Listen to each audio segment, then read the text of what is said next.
over UK. And, you know, shooting as always that we do. We sat down and said, okay, we go shoot it. But somebody said, you know what? Let's turn it into a movie. Now, at the time, I didn't even know. I'm like, movie? I don't even know what this one look like. But I have faith in y'all. Let's get the bag. Let's put it up. And let's do what we got to do. So that's exactly what we did. And 3 years later, you guys get to see the vision that was happening. Just we sat down on a piece of napkin, writing it out, trying to figure it out. So I definitely just want to just give this man and also the other producer that unfortunately couldn't be here, a round of applause just for that before we get into it. Go ahead, man. I just want to thank everybody for coming out and supporting and showing love. It means a lot. You know, this is something that, you know, we worked 3 years on. And it took a team, it took a village. And I just want to say that for everybody out there, if you have an idea, if you have something that you want to do, just put the effort in to build the product. We come in this theater, we watch everyone else's movie. It's time for us to have our own on the screen. That's right. And I respect Dr. Josh so much for just putting himself out there and being the one to take initiative to tell his story. And it's important to connect. If you caught the section of the TED Talk, he talked about building a community and creating those compounds. And I feel like with this project, we built the compound. This is something that's important. Like, we all have our different skills and our abilities, and we were able to come together and create a product. And I'm just grateful for everyone that showed up. This was important, and I feel like this is not going to be the last one. We're going to continue building. We're going to continue growing. And I want to give everybody their flowers that's here. Everyone that's here, I appreciate y'all. I appreciate our team. And thank you.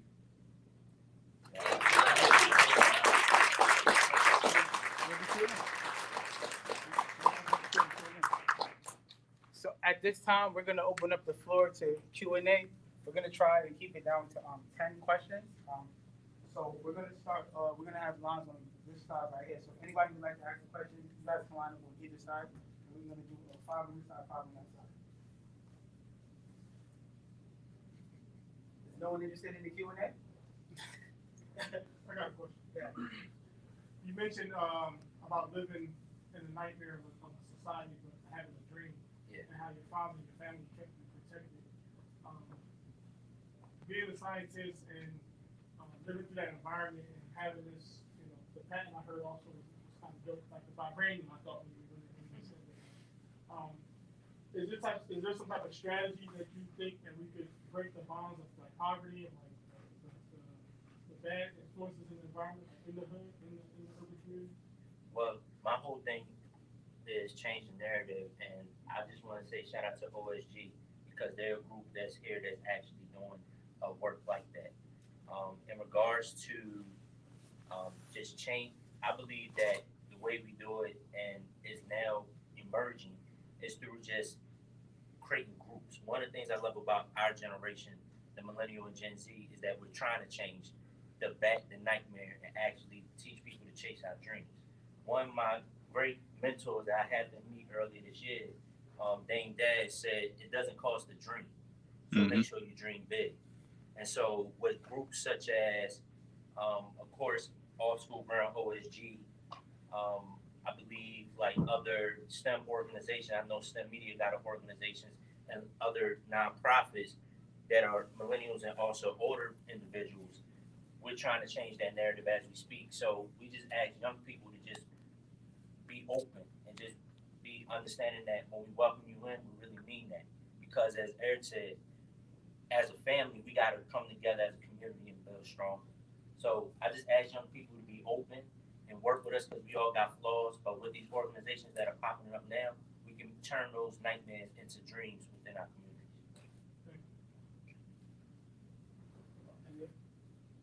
Gerard, my question in general, what's next? All right, so I'm 28 years old.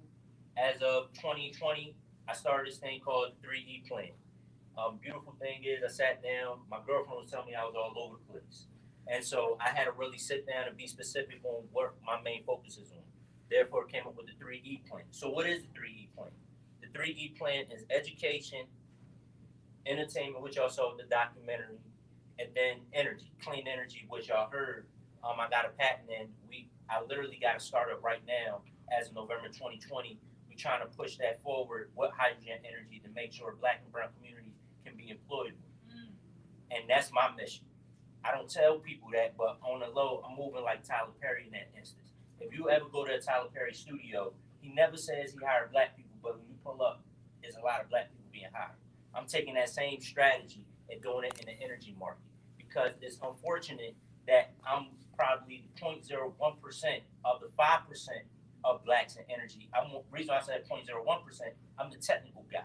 Mm-hmm. But now I'm trying to create it, because now we're in a position where there's $1.3 trillion power in energy. My market is $114 billion industry. Catch what I'm following? Why can't Black people touch that at least $1 billion? At least $1 billion, at least $2 billion. So that's my thing in energy, education. I'm always an educator. Anybody that meet me, I'm always trying to teach something, which is crazy. It's like I just talk. But then the entertainment, I'm doing it through the accessibility for the communities. So if they can't get me in person, I'm pushing our product entertainment or edutainment to make sure they get it. And then the last one, which is like the honorable mention, is overall, we're going to do it in an entrepreneurship way. So that's my 20-year plan as of 2020. So hopefully y'all can see the 2020.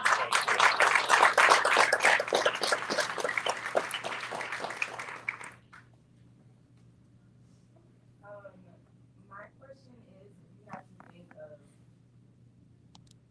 one memory in particular where your parents supported you the best, like one day in particular, mentally and emotionally on your journey,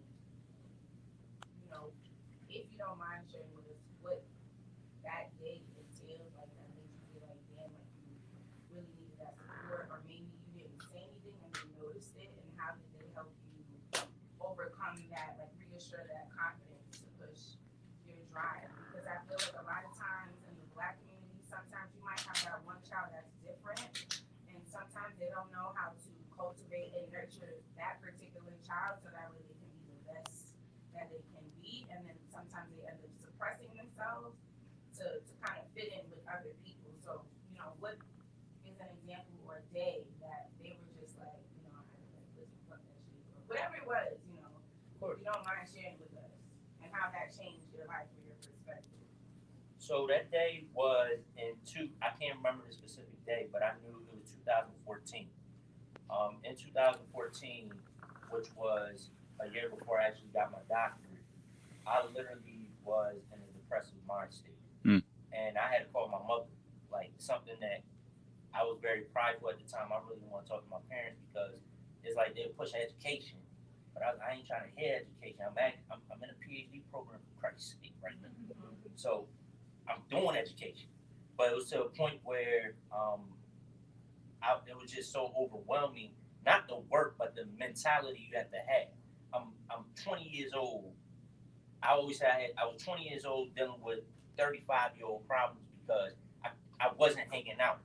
I had my own apartment. I paid bills. I had to actually do grown men things, And I sat down and I just said, I just got to call my mother. I don't know what it is. I just called my mother. And I told my mother, I'm like, Mom, I can't take it mentally. Like, I'm trying, but mentally I can't handle certain situations. And she sat there and said, you always my son. At the end of the day, you're my son. And I know you're doing everything. Yes, you're Jalaal, Jalaal, about to be Dr. Hayes in the world, but you always gonna be Jalaal, my baby to me. And no matter what, always remember, win, lose, hold your head up high and know that you are who you are no matter what. And you're always going to be a winner. As long as you believe you're a winner. Hold your head high. Even if you lost, hold your head up high so you can see for the next opportunity to be a winner. And from there, I said, F it, I'm going to do whatever. And because now I got the confirmation from my mother. My father was just recently, now me transitioning to just thinking professionally.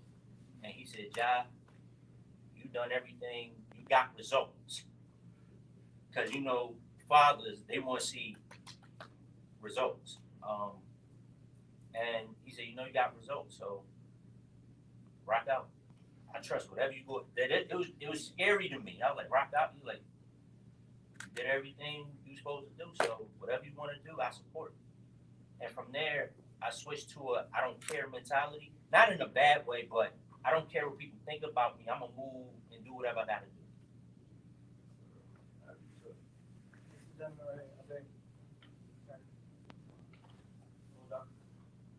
I really have a two-part question. One is in regards to the patent. So, have you been in contact with any companies to see if there have been opportunities to license it, or is that something that you look forward to in closer to near future? And the second part to that is with the funding that we do have available in the STEM industry, would you consider starting your own organization or possibly partnering up with a company for licensing opportunity, etc.? I'm gonna keep it brief. In regards to that, can't really talk about that right now because we are in some licensing negotiations. Oh, yeah. And Okay. nationally and internationally, so I can't really talk about that. The second part, yes, we are in organizations, which I can't really mention right now because we're in negotiations.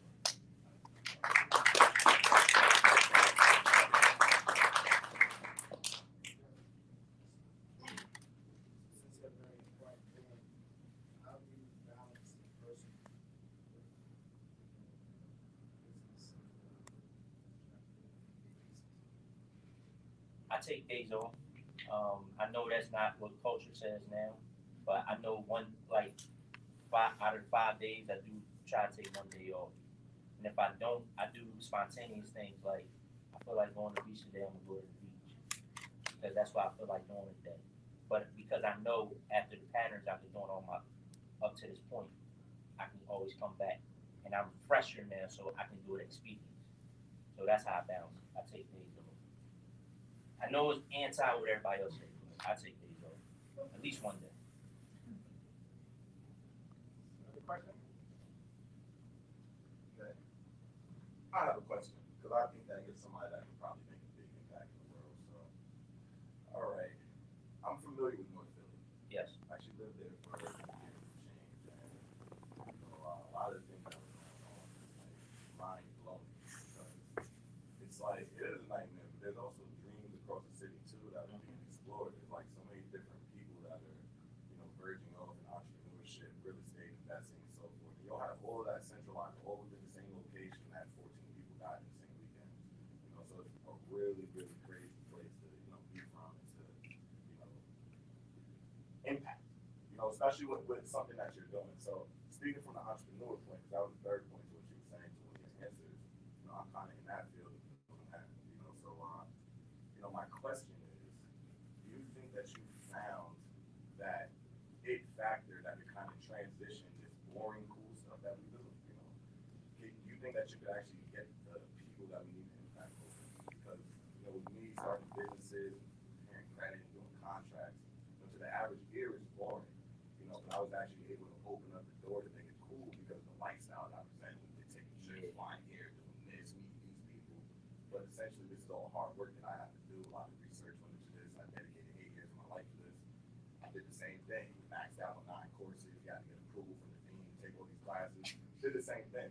But I feel like I kind of am opening that path. So I don't know. You feel like having the science in the hood is like really. They don't know that it's the same. So I don't know if you've been able to do it. That's my I would say yes, but I got to give credit and pay homage to somebody that's in the city from Columbia University. And people probably know exactly what I'm talking about. Dr. Christopher F. He's the one that actually inspired me to actually figure out how to do it. He got this camp called Science Genius. I think I'm saying it right. Science Genius, where he does ratchet endings, where he takes the STEM part and does incorporate some vernacular of the inner city, but put it academically so it's saying cool, and they say it in a way that's real fly, right? But he do it with a suit and tie. What I do is I go to North Philadelphia and other inner cities. I dress like this, and I do cool STEM stuff, but I treat it like Sesame Street. So he does it in his way, I do it in my way. I take a vocabulary word, because that's the thing, is the language. of STEM. STEM is like its own language. I take the language and I split up the language and show them in simplistic words. This is what it means. Now let's put it together. And they're like, oh, so now we open up that window on, okay, now I can learn vocabulary of this particular word. What other words I can learn? You see what I'm saying? And not only that, I do it through hands-on activity. So that's where they always associating a word to an activity, word to an activity, word to an activity. So that's how I'm doing it to make it cool. How I add it into the mix. I like, especially for my students at Lincoln, because I'm a professor at Lincoln University, I relate chemistry to stuff like love and hip hop and things that's going on today. And I find that silver lining and connect how it relates. So once we take it there, now let's put in that actual vocabulary and put a spin on it. So every time you watch something, you gotta look at that. This is what Dr. Hayes showed. And that's exactly what I do in that way. I do the vocabulary piece. But I was inspired by Dr. Christopher M.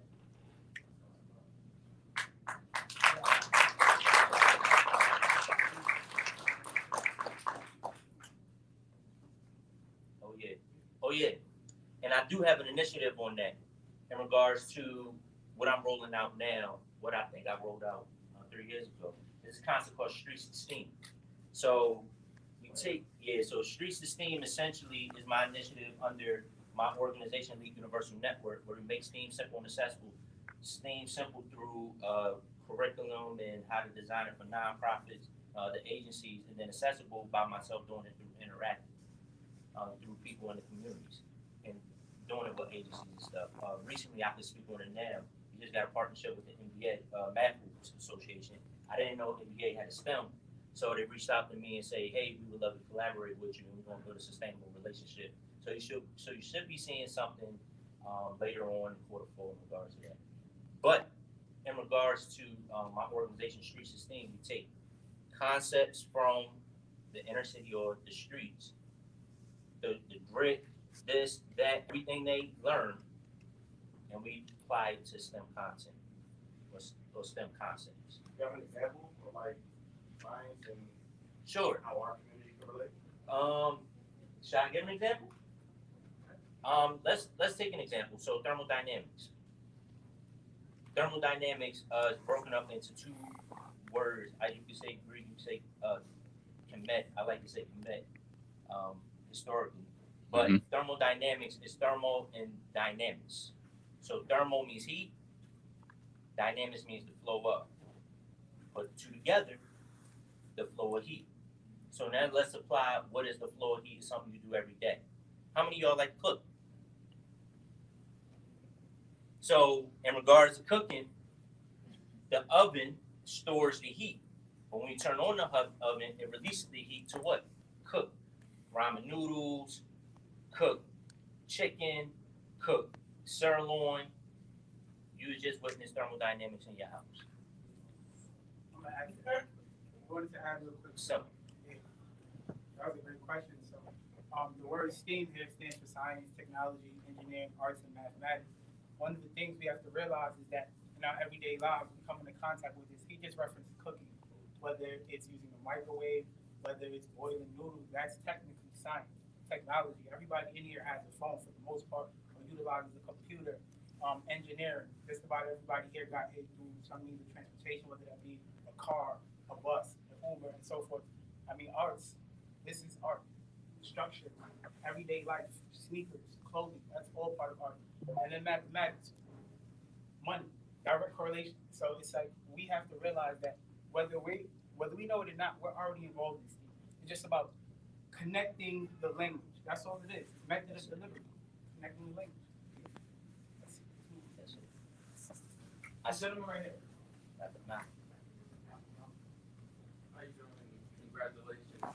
I was at my parents' house before I came out, so I was with my mom, who was a medical doctor. So I'm like, I'm going to see this community, young doctor. And she said the same thing your father said. He's like, I know you're supposed to be going. Why is that special?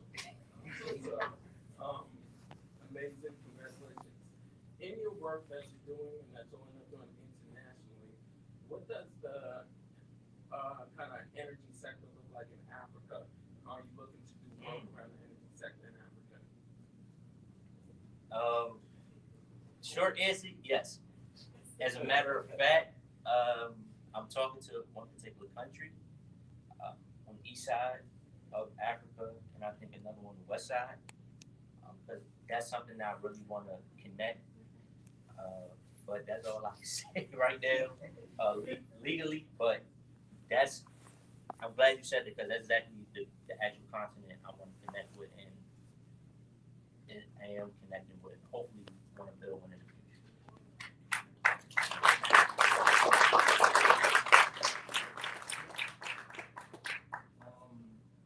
More, I got two. It's twofold. How did you connect with these two other gentlemen? They don't know we have a relationship. That's our boy. But yeah, how did y'all connect? And also, This gentleman right here. yeah, yeah. And then also, just coming from where you come from, that urban environment, growing up around, getting groomed by somebody who's educated. My mom was educated as well, so I could relate to all the books in the house and things like that. Being a middle child, but there's sometimes it's you gotta fight this balance to where you gotta choose your friends, you gotta choose your dream. You know? And that's hard. That's super hard. And sometimes I feel guilty because like I'm still on the road to chasing my dream. That journey's that's a scary, lonesome journey. So how did you? And you said you're working backwards. You're trying to catch up to that. Can you talk more about that in terms of like how you're trying to balance like your dream, but also your relationship? Awesome. So I'm gonna answer your first question in terms of relationship. How I met these two guys.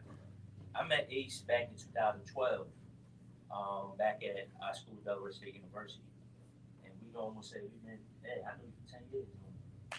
Hey.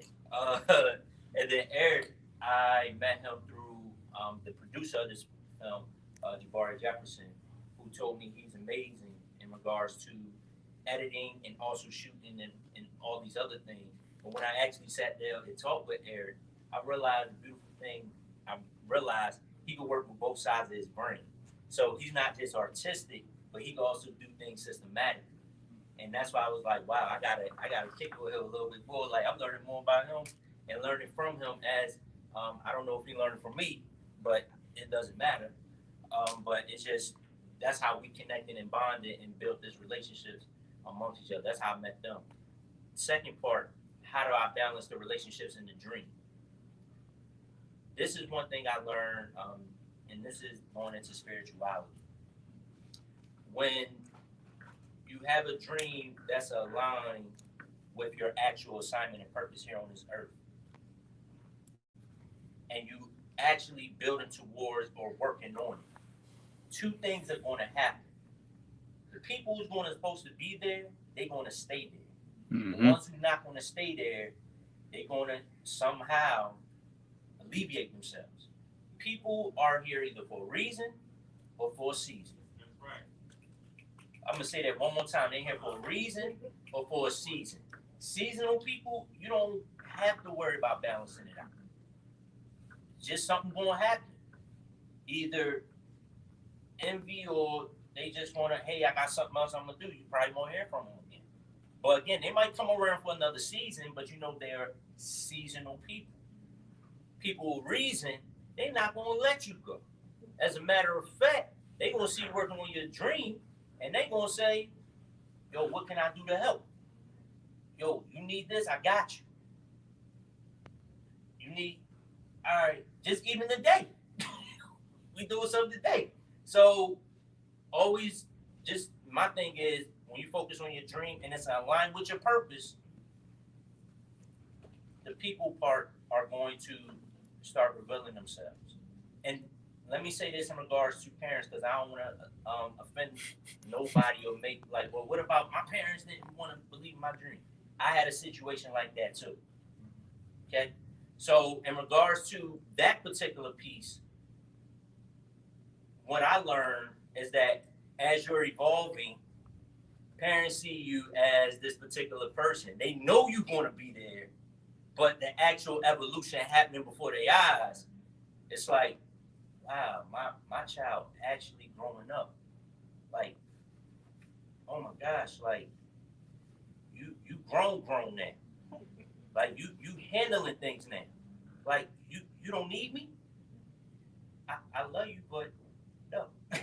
So, but that's going to take time, and I learned that from my actual parents. So I just want to say that for the parent piece, they're there for a reason. You just got to figure out what is that reason in that particular season. That makes sense? Yeah. Yeah. So hopefully I answered your question. One, I want to say, from a Gen X mom, I'm glad you take time for yourself. I think we're starting to learn that now. Self-care is very important. Stay on that track because you'll always keep your mind fresh and you won't go crazy. Second question is what made you choose to get your degrees from HBCUs? Okay. So this is my blackity black answer. So in regards to why I got them from HBCUs, I believe if we really talk, and this is just me, I don't want to offend nobody.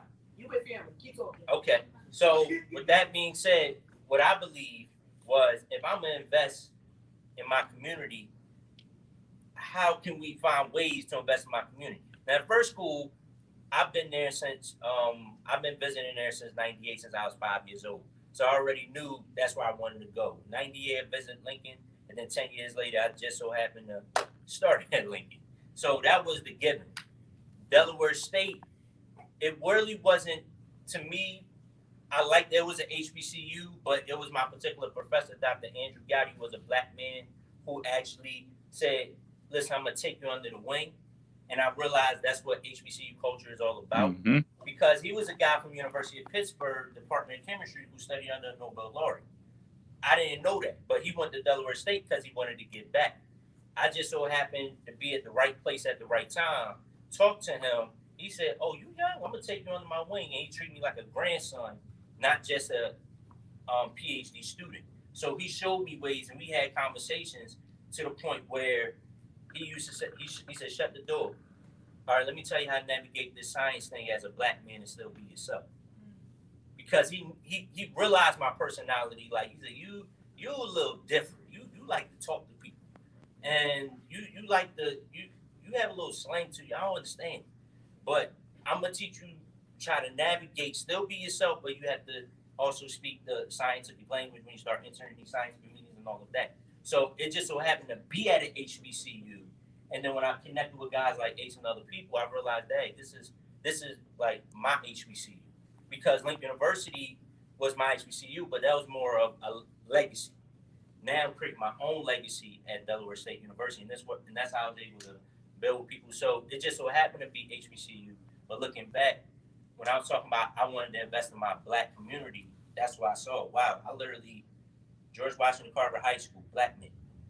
Lincoln University, first HBCU, black. And then go to Delaware State University, first state HBCU, black. It just so happened my whole journey with HBCUs, where I manifested investing in black throughout my journey. Any other questions? Yes, go ahead. Yeah. In the film, you talked about how to deal with imposter syndrome when knowing that you sometimes may feel like you don't belong in a certain setting. What are some tips or ways that you were able to manage that throughout your career? So in the beginning, I want to be transparent and say I did manage it throughout my career. I literally was quiet and just to myself. I did the presentation and left. Because I'm literally coming from Philadelphia and going straight to another country. I just talked to my friends, kicking it, going home, because I know I got to fly out while they about to go to a house party tonight. So I didn't understand that world. I didn't even feel like I fit in that world. I was like, wow, I know this is part of the PhD process, but why? I got to do this. I know, but why me? As I start learning who I am as a scientist, literally sitting there in reflection. This is why the self-care is very important. And not just chilling, okay, I'm going to kick it. I really sit down and reflect and take a self-inventory. Once I took a self-inventory of who I was in regards to as a scientist, By the time I got to Oxford, I'm like, this is my mission. My mission is to be a trailblazer. I may not be known. I mean, the film helped me become a little bit known. But even though I'm not known, I know I'm blazing the trail for the people that can be known. And once I figured that out, I got to the point, I don't care what people think. I'm here. It probably ain't for you to understand, but I understand it, and that's all counts. And that's how I move with my life now. Like even the younger guys that's coming, I knew one of my mentees, they just referenced him in an article. The article stated that he could have went to Harvard, Yale, but because we talked to him, he went to FAMU. That's my mentee. People don't realize that. But we sat and had a conversation. He said, well, why did you do what you do? I said, because to me, it was about the mentorship and the professors that was going to take me to where I had. Like I said, Dr. Andrew Gowdy, black men took me under the wing. I wouldn't have had those experiences if I went somewhere else. Go to Italy to speak? Like, they don't, who taking me to speak? Like, I'm black man telling everybody else what to think. Like, and he believed in me to have me do it. So I had to, this is the life living backwards. I had to really sit there and do a self-inventory and figure out why all these experiences are happening to me. And once I figured it out, I trailblaze. That's what I do. So I may be known, I may not be known, but I know the next person, the mentee y'all going viral right now, it was for him. It wasn't really about me. It was for him. So now I understand that. That's how I move. And that's from there. On behalf of the OSG family, we appreciate you, we love you. This was big. And I know sometimes this work is hard. We know that. I want you to know you got a fan with everybody in this room, which most certainly your OSG family represents. And we came out to show much love to you. So thank you so much, God. We really appreciate it. Thank y'all for coming out.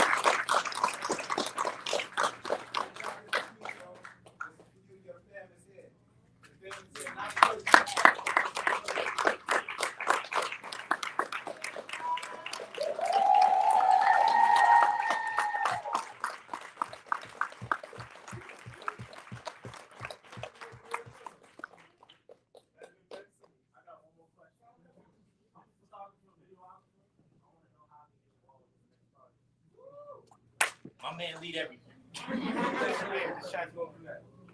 Yeah. All right. If there's no more questions, I want to ask the last one. I've never asked this question before. Don't be overwhelmed by it. Being America's youngest applied chemist, how does that feel? Like, how do you describe that, especially the day it happened? To actually find that out? Yeah, the whole feeling. Not just graduation, just in general, the being on record America's youngest applied chemist. It was humbling. It was humbling. In regards to where I grew up, like when you hear stuff like that, you usually think of a person who's white, maybe Asian, when they make those strides. I'm black, and I'm from the inner city, and I talk to people like you and I every day.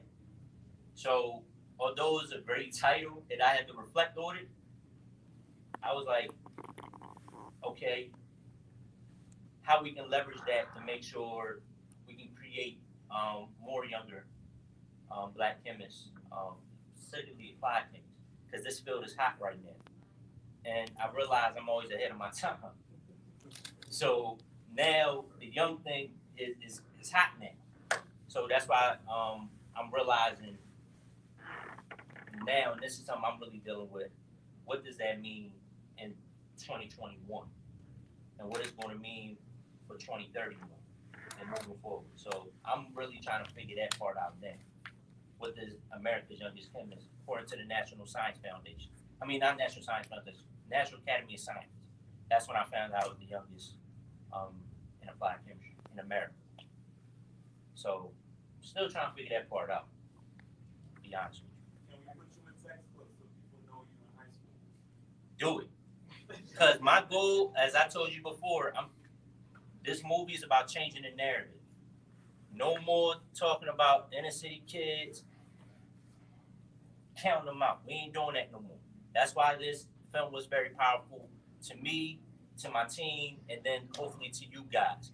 Changing the narrative of you come from the inner city, you come from an HBCU, shout out to Lincoln University of Pennsylvania in the building, and you can achieve these actual feats and become America's youngest PhD in applied chemistry out of all the schools in the nation.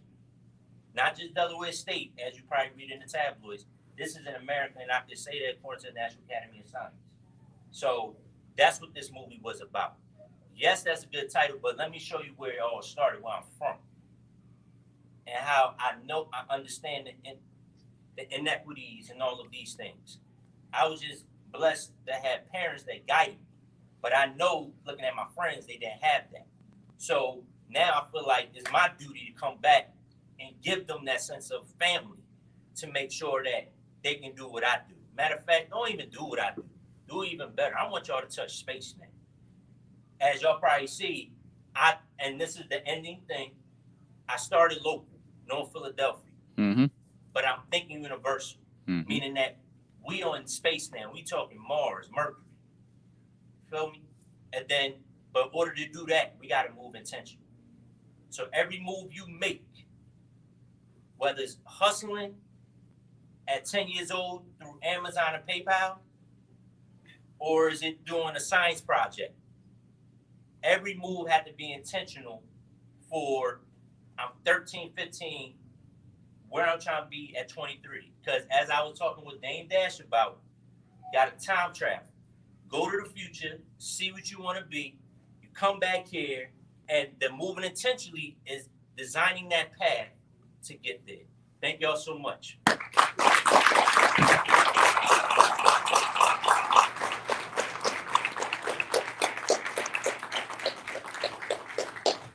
you guys all for coming. If you